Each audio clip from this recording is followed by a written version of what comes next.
हाँ जी जनाब, क्या हाल है आपके? बढ़िया। हाँ बेटा, आज हम पढ़ रहे हैं एक्सरसाइज। हाँ, हमारी थी 3.2। हाँ, उसके 3.2 तो कंप्लीट हो गई थी कल। और आज क्या करेंगे हम? उसके उदाहरण करते हैं, ठीक है? हाँ, गए थे उदाहरण एग्जाम्पल करने आज आपको। एक्सरसाइज प्रश्नावली जो 3.2 थी, आपके इनके पर्सन तो हो गए थे, ठीक है? आज इसके क्या करना है हमें? उदाहरणों को फोड़ना है, ठीक है, इनके उदाहरण को। हाँ, देखो देखिए, देखो जनाब, ये है। इसने बोला है प्रतिस्थापन विधि पढ़ रहे हैं हम तो। हाँ, इसने बोला है। हाँ जी, इसको प्रतिस्थापन विधि से क्या करना, आपको सोल्व करना है। किसको? निम्न रैखिक समीकरण। इन दो रैखिक समीकरण है, इसको आपको प्रतिस्थापन विधि से सोल्व करना है, ठीक है? हाँ, देखो देखिए, आप पहले समीकरण कौन सी है मान लेते हैं, कोई सी उठा लेते हैं यहाँ से। एक्स प्लस प्लस ये देखो। हाँ, जो आसान लग रही है उसको उठा लेते पहले। X plus 2y equal to 3, ठीक है? ये होगी हमारी फर्स्ट इक्वेशन। सेकंड इक्वेशन मान लेते हैं, इसको मान लेते हैं, ठीक है? 7x minus 15y equal to 2, ठीक है? आगे बात समझ में बेटा? हाँ, इसको हम मान लेते हैं सेकंड इक्वेशन है। इसको, इन दोनों इक्वेशन को आपको क्या करना है? प्रतिस्थापन विधि से, ठीक है? इस मेथड से आपको इसको सोल्व करना है। अब देखो देखिए बेटा, यहाँ पे क्या करना पड़ेगा, यहाँ से या तो आप x का मान निकालो या फिर y का मान निकालो, ठीक है? अब यहाँ पे बेटा x सिंगल आदमी है तो x का मान निकाल लेते हैं यहाँ से। तो ये y है, इसको हम क्या कर देते हैं, उधर भेज देते हैं, ठीक है? समीकरण 1 से हम क्या करेंगे, जो समीकरण 1 है आपके सामने, यहाँ से हम x का मान निकालेंगे। ये देखो देखिए, प्लस का है, उधर जाएगा, इक्वल के उधर जाएगा, तो किस में हो जाएगा, ये माइनस में हो जाएगा। जो आपने समीकरण 1 से जो x का मान निकाला है, वो कहाँ पे रखना आपको? समीकरण 2 में रखना है। रख देते हैं। हाँ, x का मान कहाँ रख देते हैं? समीकरण 2 में प्रतिस्थापित करने पर, प्रतिस्थापित कर देते हैं, प्रतिस्थापित करने पर, ठीक है? इस x की जगह आपको क्या लिखना है? ये मान लिखना है। ये देखो देखिए, x क्या है? मल्टीप्लाई में है। इस x की जगह आपको क्या करना है? ये पूरा का पूरा मान यहाँ पे रखना है, ठीक है? ये मल्टीप्लाई में है तो इसको किस में डाल देते हैं हम? ब्रैकेट में डाल देते हैं। 3 माइनस 2y। इस x की जगह आपने ये मान रख दिया। आगे क्या चल रहा है बेटा? माइनस का 15y, ठीक है, इक्वल टू 2, ठीक है? अब यहाँ से देखो देखिए बेटा, क्या करेंगे हम? इस जो बाहर 7 है मल्टीप्लाई में है, ये 7, इसको अंदर मल्टीप्लाई कर देते हैं। ये 7 3 के साथ मल्टीप्लाई होगा तो कितना हो जाएगा? 7 3 जा 21, माइनस की जगह माइनस। ये 7 इस 2 से भी मल्टीप्लाई होगा तो कितना होगा? 14y। फिर आगे क्या चल रहा है? 15y इक्वल टू 2 की बात सुन में। हाँ, मैंने बोला हमेशा क्या करो, अब इनका पक्षांतर कर देते हैं, ठीक है? हाँ, y को एक साइड में और बिना y को एक साइड में, ठीक है? हाँ, अब देखो देखिए, 21 बड़ा है तो इस 2 को उठा के इधर लेके आ जाते हैं, इसको उधर भेज देते हैं। तो ये हो गया 21। ये प्लस का है, इधर आएगा तो किस में हो जाएगा? माइनस में। इनको उठा के उधर ले जाते हैं तो ये प्लस की चीज़ है, ये उधर जाके माइनस की है, ये उधर जाके किस में हो जाएगी? प्लस में। ये भी माइनस की है, नेगेटिव है ना ये बेटा, तो उधर जाके प्लस में हो जाएगी। ये देखो देखिए, ये कितना बच गया बेटा? 19। ये कितना हो गया? 29। वाई 29 हो गया, ठीक है? आपको y का मान निकालना है। y का मान निकालना है तो ये किस में है? मल्टीप्लाई में है, तो ये कहाँ पे चले जाएगा? डिवाइड में चले जाएगा। आपके पास में था 29y, ये बेटा किस में है? मल्टीप्लाई में है। ये किस में है? मल्टीप्लाई में है। तो इसको इधर भेजोगे, बराबर के इधर भेजोगे तो ये कहाँ पे जाएगा? डिवाइड में चले जाएगा, ठीक है? तो यहाँ से आपके सामने y का मान आ गया, यहाँ से आपके सामने किसका मान आ गया? y का मान आ गया, ठीक है? ये y का मान चाहे आप समीकरण 1 में रख दो इक्वेशन, या इक्वेशन सेकंड में रख दूँ, तो हम इसमें रख देते हैं, कोई दिक्कत है क्या? ठीक है, इसमें रख देते हैं। तो ये y का मान कहाँ रख देते हैं? मान समीकरण 1 में रखने पर, ठीक है। हाँ, x प्लस 2, इस y की जगह आपको कितना लिखना है? इस y की जगह 29 अपॉन नहीं 20, हाँ 19 अपॉन 29 इक्वल टू कितना आ रहा है? 3 आ रहा है, ठीक है। इस y की जगह आपने रख दिया, ठीक है। अब आपको इसको सोल्व ही तो करना है। आपको x का मान निकालना है, तो बेटा इसको उठा के उधर ले जाते हैं घर समेत ही, कोई दिक्कत है? या फिर आप इसको 2 को अंदर मल्टीप्लाई कर सकते हो, ठीक है। पहले इसको अंदर मल्टीप्लाई कर देते हैं, तो 2 को हाँ 19 से मल्टीप्लाई करोगे तो कितना आ गया? 38/29 इक्वल टू 3, ठीक है बेटा। हाँ, अब क्या करेंगे, आपको x का मान निकालना है, तो इसको उठा के उधर ले जाते हैं, ठीक है। प्लस है उधर जाएगी तो कितनी हो जाएगी? माइनस की हो जाएगी, ठीक है। आगे बात सुनने। हाँ, अब क्या करना है, ऐसे तो सीधा तो कटा नहीं सकते, अब क्या करना पड़ेगा, यहाँ पे एलसीएम लेना पड़ेगा। यहाँ पे 1 और 29 का एलसीएम कितना हो, अगर इसके नीचे कुछ भी संख्या नहीं है ना, इधर देखो देखिए, इनके इस बिन के पीछे तो जगह है। देखो देखिए, इस बिन के हाँ अंश में देखो देखिए, अंश बटा हर होता है, हर तो है इसका, लेकिन इसका हर नहीं है, तो इसको आप सीधा मल्टीप्लाई कर दिया करो, ठीक है। आगे बात सुन में, इसको आप सीधा मल्टीप्लाई कर दिया करो, ये हो जाएगा बेटा x बराबर 3 माइनस 29 अपॉन 29। x का मान कितना हो गया, ये कितना हो गया बेटा? 87, ठीक है। हाँ, अब इसमें से ये जाएगा तो कितना बच जाएगा, ठीक है। हाँ हाँ, 87 में से 38 जाएगा तो कितना बचेगा? 49, ठीक है 29। तो आपके सामने x और y के मान आ गए, ठीक है। y का मान ये है और x का मान ये है, ठीक है बेटा। आगे चलते फिर। हाँ, ये देखो देखिए, हाँ अब क्या करना है, इसको इस स्थिति को आपको बीजगणित और ग्राफी रूपों में व्यक्त कीजिए। अब देखो देखिए, कौन सी स्थिति है, देखो देखिए ये है, आप था आप अपनी पुत्री से कहता है ना, आप था आप अपनी पुत्री से क्या कहता है, से कहता है 7 वर्ष पूर्व में तुमसे 7 गुनी आयु का था, 7 वर्ष पूर्व में तुमसे 7 गुनी आयु का था, अब से 3 वर्ष बाद में तुमसे केवल 3 गुनी आयु का रह जाऊंगा। इस स्थिति को आपको पहले तो देखो देखिए, ये कंडीशन है, आफ्ताब ये बोल रहा है अपनी पुत्री से, है ना। हाँ, 7 वर्ष पूर्व में, आज से 7 वर्ष पूर्व में तुमसे 7 गुनी आयु का था, ठीक है। 7 वर्ष पूर्व की बात करते हैं तो मैं तुमसे 7 गुनी आयु का था, लेकिन आज से हम 3 वर्ष बाद की बात करेंगे तो मैं केवल तुमसे 3 गुनी आयु का ही रह जाऊंगा, ठीक है। लेकिन इसके प्रेजेंट एज हमें पता नहीं है, ये आज की बात कर रहा है ना। आपको न तो आप की प्रेजेंट एज कितनी है, न ये पुत्री की आपको पता है, तो आपको माननी पड़ेगी। तो मान लेते हैं आप की, अब की वर्तमान आयु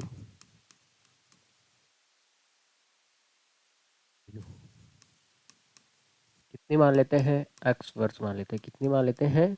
x वर्ष। और उसकी पुत्री की आयु मान लेते हैं, मैं उसकी डॉटर पुत्री की आयु मान लेते हैं y वर्ष, कितनी मान लेते हैं? y वर्ष। अब ये बोल रहा है 7 वर्ष पूर्व, 7 साल पहले की बात कर रहा है। जब 7 साल पहले की बात कर रहा है तो क्या होगा? 7 वर्ष पूर्व। देखो देखिए बेटा, मान लेते हैं एक बार के लिए, मान लेते हैं उसका, हाँ उसका फादर अभी 40 साल का है, ठीक है। और उसकी डॉटर मान लेते हैं एक बार के लिए 20 साल की है। 7 साल पहले की बात करेंगे तो दोनों की एज कम होगी ना। 7 साल पहले, हाँ बूढ़ा कितने का था? 33 का था। अरे 7 साल पहले 33 साल का होगा। और उधर उसकी डॉटर भी कितनी साल की होगी? 7 साल पहले की, 7 साल पहले की बात करेंगे तो उसकी डॉटर भी कितनी साल की रह जाएगी? 13 साल की रह जाएगी ना। तो मतलब 7 वर्ष पूर्व की बात करेंगे तो दोनों की आयु कम हो जाएगी। दोनों की आयु क्या होगी, 7 वर्ष को 7 वर्ष पूर्व की बात करेंगे तो आफताब की आयु कितनी रह जाएगी।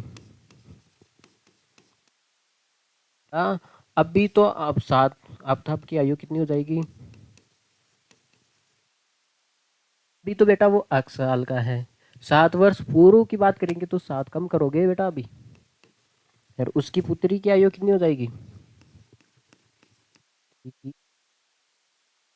आयु कितनी हो जाएगी। अब तो वो 22 साल की है, फिर 7 वर्ष पूर्व की बात करेंगे तो y-7, 7 कम करोगे। ठीक है। अब ये क्या बोल रहा है, 7 वर्ष पूर्व। 7 वर्ष पूर्व आफताब की आयु ये है, यही है। 7 वर्ष पूर्व आफताब की आयु ये है, तुमसे 7 गुनी आयु का था। 7 वर्ष पूर्व पुत्री की आयु का 7 गुना था। पुत्री की आयु कितनी है 7 वर्ष पूर्व, ये है, यही है पुत्री की आयु। ये बोल रहा है 7 वर्ष पूर्व। हाँ, ये भी 7 वर्ष पूर्व की बात है। हाँ, मैं तुमसे मतलब इस पुत्री से 7 गुना था, इसका क्या करना है आपको, 7 मल्टीप्लाई करना है। ठीक है, ये बोल रहा है ये। आगे बात सुन में, तो आप देखो, देखिए इसको सोल्व कर लेते हैं। 7 को अंदर मल्टीप्लाई कर देते हैं तो कितना हो गया 7y। 7 को इससे मल्टीप्लाई करो, देखिए तो कितना हो गया गुण 50। ठीक है। हाँ, अब क्या करेंगे, हाँ इसको अलग ले जाते हैं, ये बचा है। ठीक है, ये प्लस का है, माइनस का है, उधर जाएगा तो किस में हो जाएगा बेटा, प्लस में हो जाएगा। 49 प्लस 7 बेटा ये है। प्लस माइनस क्या होता है, माइनस होता है। क्या होता है, माइनस होता है। ठीक है, और बड़ी चीज़ किसकी है, बड़ी संख्या किसकी है, माइनस की है, तो आंसर किस में आएगा, माइनस में। ठीक है, तो ये कितना हो गया 42, 42 हो गया। तो आपके सामने एक इक्वेशन तो यहाँ से आ गई। ठीक है, फर्स्ट इक्वेशन। सेकेंड इक्वेशन देखो, देखिए इसने बोला है, हाँ अब से 3 वर्ष बाद, मतलब प्रेजेंट साल से, है ना, प्रेजेंट से 3 वर्ष बाद में, तो 3 वर्ष बाद की बात कर रहा है ना, 3 वर्ष बाद, 3 वर्ष बाद की बात कर रहा है। तो आप कितने साल का हो जाएगा बेटा। बेटा अभी तो प्रेजेंट में उसकी आयु x है, 3 साल बाद की बात करेंगे तो 3 ऐड कर दोगे, और उसकी पुत्री की आयु कितनी हो जाएगी, पुत्री कितनी साल की हो जाएगी, y+3। तो ये बोल रहा है अब से 3 वर्ष बाद। देखो, देखिए 3 वर्ष बाद में आफताब कितने का है, ये है, और उसकी पुत्री कितने की है, ये है। 3 वर्ष बाद की बात कर रहा है तो दोनों की आयु 3 प्लस होगी। हाँ, अब से 3 वर्ष बाद में तुमसे केवल 3 गुनी आयु का रह जाऊंगा, मतलब इसकी, हाँ पुत्री की 3 गुनी आयु का रह जाएगा। इसका 3 गुना कर दो बेस। आगे बात सुनने, हाँ x+3, इसको अंदर मल्टीप्लाई कर देते हैं, 3y+9। ठीक है। 3 को अंदर मल्टीप्लाई करोगे 3y से होगा 3y, 3 को 9 से करो, 3 को 3 से करोगे 9। अब देखो, देखिए बेटा इसको उधर ले जाते हैं, यही है, ये दोनों सिंगल आदमी हैं, एक साइड में कर लेते हैं, प्लस की उधर जाएगी तो माइनस की। तो आपने क्या देखा है, 9 में से 3 जाएगा तो कितना बच गया बेटा, 6 बच गया। आगे बात सुन में। ठीक है। हाँ, तो आपके सामने 2 इक्वेशन आ गई। ठीक है, अब इनकी क्या करना आपको, हाँ इनकी आयु पता करनी है, कितने साल के हैं कितने साल, इसको इस स्थिति को बीजगणितीय रूप में लिख दिया, लिख दिया बेटा। ठीक है। हाँ, अब आपको क्या करना है, इसके x और y के मान ज्ञात करने हैं। ठीक है, प्रतिस्थापन विधि से कर लें। तो देखो, देखिए बेटा आपने ये समीकरण 1 से तो x का मान निकाल रखा है, ये x का मान इस x की जगह रख देते हैं। ठीक है, समीकरण इक्वेशन फर्स्ट से x का मान, समीकरण इक्वेशन सेकंड में स्थापित करने पर, स्थापित करने पर कर देते हैं यहाँ पे। हाँ, इस अक्ष का मान, यहाँ से आपने इस अक्ष का मान निकला हुआ है, ये अक्ष का मान आप यहाँ पे रख देते हैं समीकरण 2 में। तो अक्ष का मान कितना है बेटा, 7y-42 इक्वल टू 3y+6। ठीक है, अब देखो, देखिए क्या कर सकते हैं हम, y को एक साइड में कर लेते हैं बेटा। ठीक है, हाँ y को एक साइड में कर लेते हैं, ये प्लस का है, इधर आएगा तो किस में हो जाएगा, माइनस में।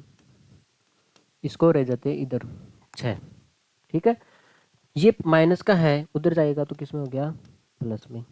ये कितना हो गया बेटा, 4y, और ये कितना हो गया, 48।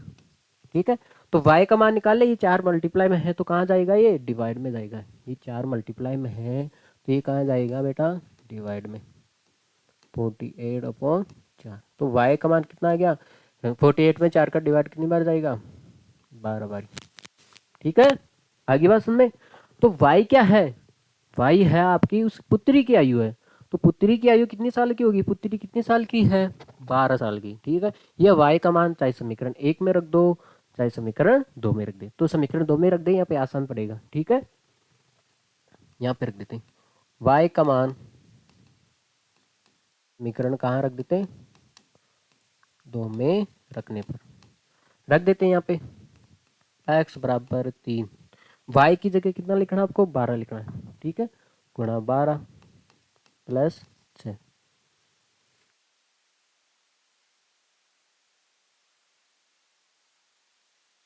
हो गया।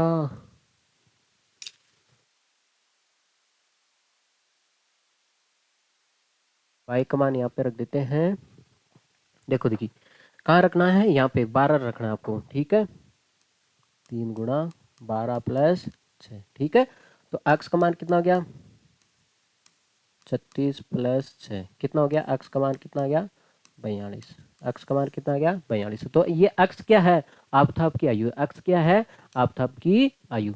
तो आफताब कितने साल का हो गया, 42 साल का। और उसकी पुत्री कितनी साल की है, ये पुत्री की आयु है, भाई माना ना पुत्री की आयु को, 12 साल के आगे। और आफताब कितने का आ गया, 42 साल का बुढ़ा आ गया। ठीक है, आगे बात सुन में। ओके, आगे चलते हैं। हाँ,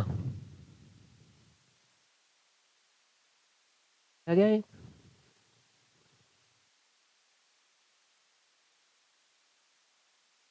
चलो कोई ना, आगे चलो देखिए। हाँ, एक दुकान में, अब क्या कर रहा है, एक दुकान में 2 पेंसिल और 3 रबड़ों का मूल्य है 9 रुपये। ठीक है, हाँ, 4 पेंसिल और 6 रबड़ों का मूल्य कितना है, 18 रुपये। प्रत्येक पेंसिल और प्रत्येक रबड़ों का मूल्य ज्ञात कीजिए। अब देखो देखिए, मान लेते हैं आपको जो ज्ञात करना है वो तो आपको पता नहीं, तभी तो आपको ये ज्ञात करना है। प्रत्येक पेंसिल का मूल्य ज्ञात करना है, अभी तो आपको पता नहीं है पेंसिल कितने रुपए की है और रबड़ कितने रुपए का है। ठीक है, लेकिन इसने बोला है अगर मैं दो दो पेंसिल खरीदता हूँ और 3 रबड़ खरीदता हूँ तो मेरे को 9 रुपये चुकाने पड़ते हैं। अगर मैं 4 पेंसिल खरीदता हूँ और 6 रबड़ खरीदता हूँ तो 18 रुपये चुकाने पड़ेंगे। ठीक है, हाँ, तो आपको ये पता नहीं है तो मान लेते हैं, माना माना एक पेंसिल का मूल्य, एक पेंसिल एक पेंसिल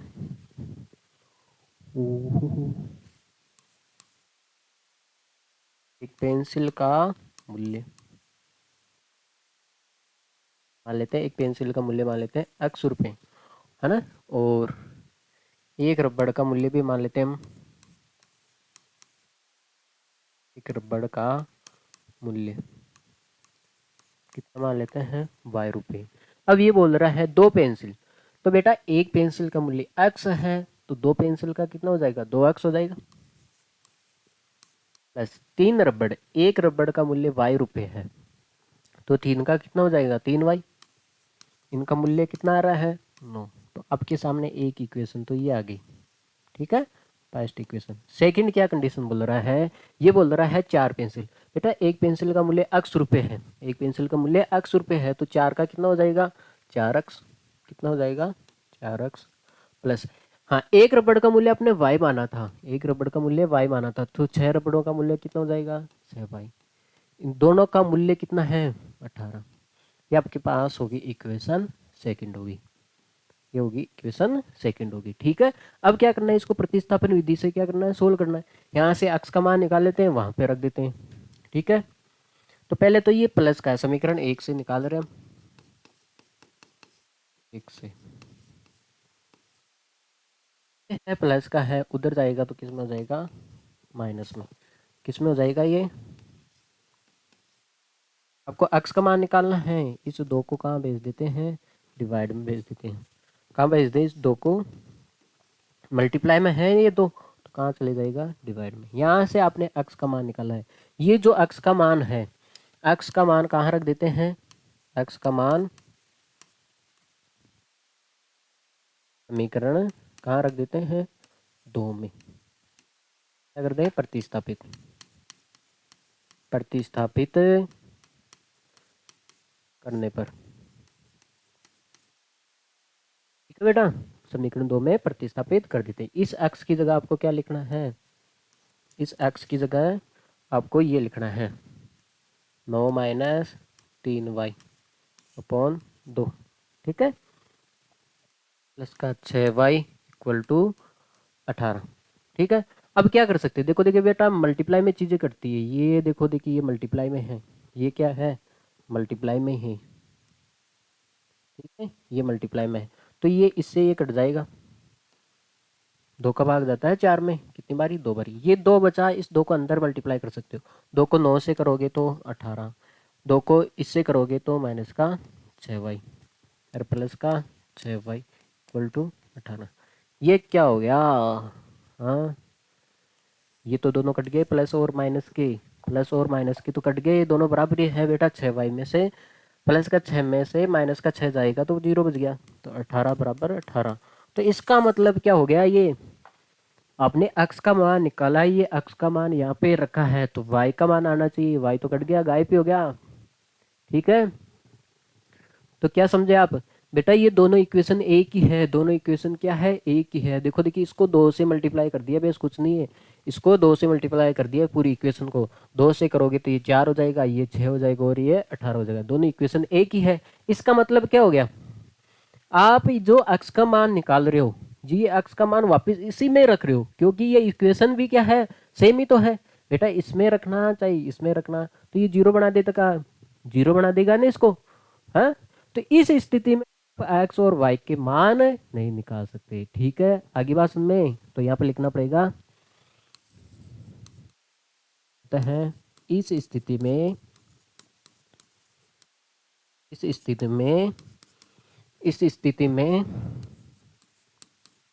पेंसिल व रबड़ का मूल्य ज्ञात नहीं कर सकते, ज्ञात नहीं कर सकते, ठीक है, क्योंकि कारण तो लिखना पड़ेगा, क्योंकि भाई दोनों इक्वेशन एक ही है, इसका मतलब क्या है, क्योंकि ये क्या है, निम्न रैखिक समीकरण,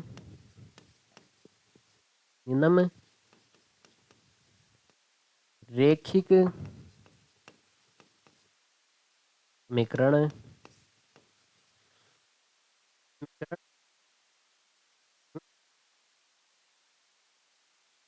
निम्न रैखिक समीकरण, क्या लिखे इसमें, हाँ, ये संगत की, संगत वाली कंडीशन होती है बेटा, संगत में कौन सी होती है, संपाती, क्योंकि निम्न रैखिक समीकरण एक दूसरे के क्या है, संपाती है, एक दूसरे के क्या है, एक दूसरे के संपाती है, इसलिए आप क्या नहीं कर सकते, क्योंकि बेटा इस इक्वेशन का आप ग्राफ बनाओगे, तो मान लेते हैं ये आपने ग्राफ खींचा है, इसका ग्राफ ऐसे जा रहा है, इस इक्वेशन का ग्राफ ऐसे जा रहा है, तो इसका भी क्या जाएगा, इसके ऊपर ही जाएगा, क्योंकि ये दोनों इक्वेशन एक ही है, दोनों एक ही रास्ते से जाओगे ऐसे ही, ठीक है, एक ही रास्ते से जाएगी, इसलिए क्या है, अब बताओ, देखिए अक्ष के कटान बिंदु कितने मिले, देखो देखिए अनंत मिले, कटान बिंदु कितने मिले, अनंत मिले, ठीक है, हर जगह काट रही है ये तो आप इस स्थिति में आप अक्ष के मान नहीं निकाल सकते, इसका मतलब इस बेचारे ने 2 समीकरण दिया है, इसने 2 इक्वेशन दिए, लेकिन एक्चुअल में ये है ही एक इक्वेशन, एक्चुअल में क्या है, ये है ही एक इक्वेशन, क्योंकि हाँ, दोनों अब किसी भी एक्स और वाई का, देखो देखिए 2 चरों वाला रेखिक समीकरण है, उनका आपको हल नहीं ज्ञात करना है, एक्स और वाई का, तो 2 इक्वेशन होनी चाहिए बेटा, ये तो दोनों एक ही है, तो एक ही इक्वेशन दी आपको कुल मिला के, ठीक है, इस स्थिति में आप अक्ष के मान नहीं निकाल सकते, आगे बात समझ में, ठीक है, आगे चले, क्या हो गया, पेज कंप्लीट हो गया, दूसरा लेना पड़ेगा, ठीक है, 1 मिनट वेट करोगे आप, हम्म।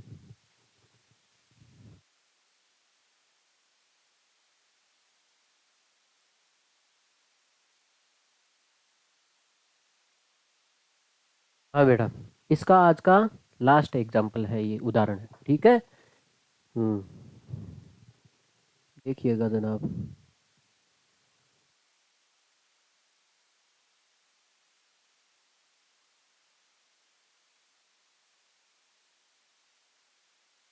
एक मिनट वेट करोगे? हाँ बेटा, देखो देखिए,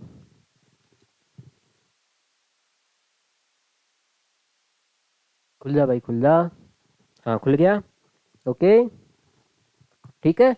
हाँ, देखो देखिए, इसने बोला है दो दो रेल पटरियां, जिसमें एक रेल पटरी का समीकरण ये है, दूसरी का ये है। क्या रेल पटरियां एक दूसरे को काटेगी? काटेगी का मतलब क्या होता है? मतलब रेखाएं कैसी होनी चाहिए? प्रतिच्छेदी होनी चाहिए। आप ग्राफ बनाते हो, आप क्या बनाते हो? ओहो, गड़बड़ हो गई। आप ग्राफ इक्वेशन बनाते हो, आप इक्वेशन बनाओगे, ऐसे ग्राफ बनाओगे।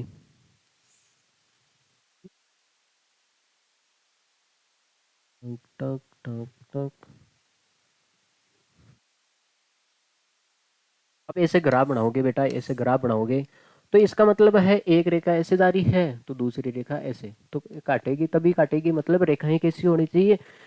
एक्स और वाई के मान आएंगे, तभी तो रेखाएं एक दूसरे को काटेगी। ये कटान बिंदु मिल रहा है, यहाँ पे आपको एक्स का मान मिलेगा और वाई का मान मिलेगा, तभी रेखाएं एक दूसरे को काटती है। मतलब रेखाएं प्रतिच्छेदी होनी चाहिए। इसके लिए निकाय संगत होना चाहिए, रेखाएं प्रतिच्छेदी होनी चाहिए, और हल कैसा होना चाहिए? अद्वितीय होना चाहिए। हल कैसा होना चाहिए? अद्वितीय होना चाहिए, ठीक है। अब देखो देखिए, इसमें क्या, एक रेल पटरी है जिसका इक्वेशन है आपके सामने, ये है X plus 2y minus 4 equal to 0। ये हो गया आपके सामने फर्स्ट इक्वेशन है, ठीक है। ये फर्स्ट इक्वेशन है, और आपके सामने ही ये सेकंड इक्वेशन है, आपके सामने है सेकंड इक्वेशन है, ठीक है। इक्वल टू 0, इक्वल टू 0, ये आपके सामने सेकंड इक्वेशन आ गई, ठीक है।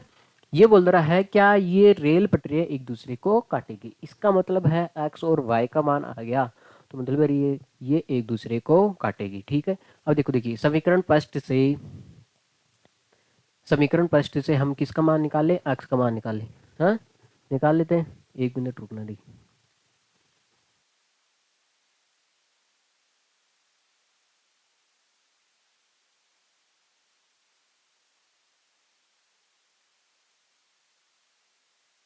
अब बेटा, समीकरण फर्स्ट से हम क्या निकाल लेते हैं? एक्स का मान निकाल लेते हैं, ठीक है। अगर एक्स और वाई का मान आ गया, एक्स और वाई का मान आ गया बेटा, अब इसको ग्राफी विधि से करो, चाहे प्रतिस्थापन विधि से करो, चाहे विलोपन विधि से करो, एक्स और वाई का मान आ गया तो इसका मतलब है आपको कटान बिंदु मिल जाएगा। हाँ, जैसे मान लेते हैं, चलो इसको कर ही लेते हैं पहले। हाँ, आपको यहाँ से पहले एक्स का मान निकाल लें, इनको उठा के पूरे को उधर भेज देते हैं, एक्स ही रखना है, ठीक है। समीकरण एक से एक्स का मान निकालना है, तो ये देखो देखिए, माइनस का है उधर जाएगा तो प्लस में, और ये प्लस का है उधर जाएगा तो माइनस में, ठीक है। ये जो एक्स का मान आया है, ये एक्स का मान कहाँ रखना है? एक्स का मान समीकरण कहाँ रख देते? इक्वेशन सेकंड में स्थापित करने पर, समीकरण सेकंड में पर क्या कर देते हैं हम? प्रतिस्थापित। इस एक्स की जगह आपको ये मान रखना है, दो तो है ये, इस एक्स की जगह आपको ये मान रखना है 4 minus 2y plus 4y minus 12 equal to 0। अब देखो देखिए, दो को अंदर मल्टीप्लाई कर दें, कितना हो जाएगा? दो को 4 से करोगे तो 8, माइनस इस दो को इससे करोगे तो 4y प्लस का 4y माइनस का 12 इक्वल टू 0। तो आपने क्या देखा? ये प्लस की और माइनस की चीज़ बराबर है, तो ये तो कट गई बेटा। 4y में से 4y जाएगा तो 0 बच गया। तो आपने देखा है यहाँ पे क्या है? यहाँ पे क्या बचा है? 8 माइनस 12 इक्वल टू 0। ये कितना हो गया? माइनस का 4 इक्वल टू 0। तो यहाँ पे आपने देखा इस कंडीशन में, इस कंडीशन में क्या है? आप x और y के मान नहीं निकाल सकते। इस कंडीशन में आप x और y के मान नहीं निकाल सकते। क्यों नहीं निकाल सकते? या तो क्या हो गया, या तो देखो देखिए बेटा, दो कंडीशन, अगर प्रतिच्छेदी रेखाएं होती, प्रतिच्छेदी रेखाएं होती, तो मतलब आप x और y के मान निकाल सकते। मान लेते ये कटान बिंदु आता है आपके सामने, है ना। तो यहाँ पे x का मान हो जाता है, यहाँ पे y का मान हो जाता है। ठीक है, तो इसका मतलब है आपके x और y के मान नहीं आए तो मतलब ये कंडीशन तो होगी नहीं। तो इसका मतलब है पटरी एक दूसरे को काटेगी नहीं, पटरी एक दूसरे को काटेगी नहीं। दूसरी कंडीशन, आप कब x और y के मान ज्ञात नहीं कर सकते हो, जब रेखाएं एक दूसरे के क्या हो जाए, संपाती हो जाए। एक रेखा ये है, दूसरी रेखा भी इसके ऊपर चले जाए, ये एक दूसरे को संपाती है, एक रेखा दूसरी रेखा के ऊपर हो। ठीक है, तो क्योंकि x के और y के मान यहाँ पे अनंत आते हैं, इस कंडीशन में भी आप प्रॉपर x और y के मान नहीं बता सकते। और तीसरी कंडीशन क्या होती है बेटा, जब रेखाएं क्या होती है, समांतर होती है। जब रेखाएं क्या होती है, समांतर होती है। जैसे आप ग्राफ बनाओगे इन दोनों रेखाओं का, या तो कैसे भी जाएगी, मान लेते हैं एक रेखा ऐसी जा रही है तो दूसरी रेखा इसके समांतर ही जाएगी। ठीक है, इस कंडीशन में आप x और y के मान ज्ञात नहीं कर सकते। ठीक है, हाँ अब देखो, देखिए पता कर लेते हैं, पता कर लेते हैं ये क्या चीज है। तो आपने देखा है, इसको थोड़ा गौर करके देखोगे आप, इसको गौर करके देखो। देखिए अगर मैं यहाँ पे यहाँ से अनुपात निकालना स्टार्ट किया है, देखो देखिए x प्लस 2y माइनस का कितना है 4, माइनस का कितना है 4 इक्वल टू 0, और ये कितना है 2x प्लस 4y माइनस का 12 इक्वल टू 0। आप निकालो, देखिए बेटा a1/a2 निकालो। a1/a2 कितना है बेटा, x का गुणांक यहाँ पे कितना है 1, इसके मल्टीप्लाई में कितना है 1, इसके मल्टीप्लाई में कितना है 1/2। b1/b2 निकालो बेटा, यहाँ पे कितना है 2 और यहाँ पे कितना है 4, ऊपर नीचे 2 से काट दो, ऊपर नीचे 2 से कट रहा है, कितना आ जाएगा 1/2। c1/c2 निकालो बेटा, माइनस का 4 और माइनस का 12। देखो देखिए माइनस से माइनस कट गया, ऊपर नीचे 4, 4 से कट रहा है 1/3। तो आपने क्या देखा, ये दो तो बराबर है। आपने ये देखा है जो ये कंडीशन तो बराबर है, a1 a2 b1 b2 ये तो बराबर है, लेकिन नॉट इक्वल टू c1 और c2। इसका मतलब ये कंडीशन कब होती है, जब रेखाएं कैसी होती है, समांतर होती है। जब रेखाएं कैसी होती है, समांतर होती है, मतलब ये दोनों पटरियां हैं, रेल की पटरियां हैं। ठीक है, तो ये एक दूसरे को नहीं काटेगी क्योंकि रेखाएं कैसी है, समांतर है। ठीक है, हाँ अगर ये काटती बेटा, अगर ये दोनों एक दूसरे को काटती तो यहाँ पे आपको x और y के मान मिलते, यहाँ पे x और y के मान मिलते। ठीक है, तो आप लिखोगे यहाँ पे। ठीक है, हाँ यहाँ पे क्या लिखे, यहाँ पे लिख देते हैं निम्न समीकरणों के कोई हल प्राप्त नहीं हुए, नहीं हुए, इसलिए लिए इसलिए है पटरियां एक दूसरे को नहीं काटेगी। बेटा मैंने तो ऐसे आपको बताया था रेखाएं समांतर होगी। देखो देखिए जब हल प्राप्त नहीं होते हैं, एक्स और वाई के मान नहीं मिल सकते हैं, तो दो ही कंडीशन हो सकती है, या तो पटरियां एक पटरी दूसरी पटरी के ऊपर है, मतलब दोनों पटरियां एक ही है। ठीक है, या फिर क्या हो सकती है, एक पटरी के समांतर दूसरी पटरियां। इस दोनों कंडीशन में आपको मान प्राप्त नहीं होते हैं। ठीक है, इसलिए ठीक है, हाँ अगर आपको मान प्राप्त हो जाते हैं यहाँ पे एक्स और वाई के, तो इसका मतलब है रेखाएं एक दूसरे को काटती। ठीक है, क्योंकि आपको कटान बिंदु मिल जाता, ग्राफ में मिलता है प्रतिच्छेदी रेखाओं का कटान बिंदु मिलता है आपको, ऐसे ऐसे मिलता है कटान बिंदु ऐसे। तो हाँ यहाँ पे आपको एक्स का मान आता है और यहाँ पे वाई का मान, तब आपको रेखाएं प्रतिच्छेदी कहलाती है। यहाँ पे आपको वाई मिला ही नहीं, आपको इनके मान मिले ही नहीं, इसलिए ये रेखाएं कैसे नहीं होगी, प्रतिच्छेदी नहीं होगी, इसलिए ये पटरियां एक दूसरे को नहीं काटेगी। ठीक है बेटा, आज के लिए इतना ही काफी। ओके, हाँ कल क्या पढ़ेंगे हम, दिखा देते हैं आपको, एक्सरसाइज टक टक टक, ये पढ़ेंगे बेटा, एक्सरसाइज 3.3। ठीक है, इसमें क्या पढ़ेंगे हम, इसमें है आपको क्या करना है, विलोपन और प्रतिस्थापन विधि पढ़नी है आपको दोनों में से, और उसमें से बताना है इनमें से कौन सी उपयुक्त है, इनमें से कौन सी विधि उपयुक्त है। ठीक है बेटा, आज के लिए इतना ही काफ़ी। Take care, bye, see you.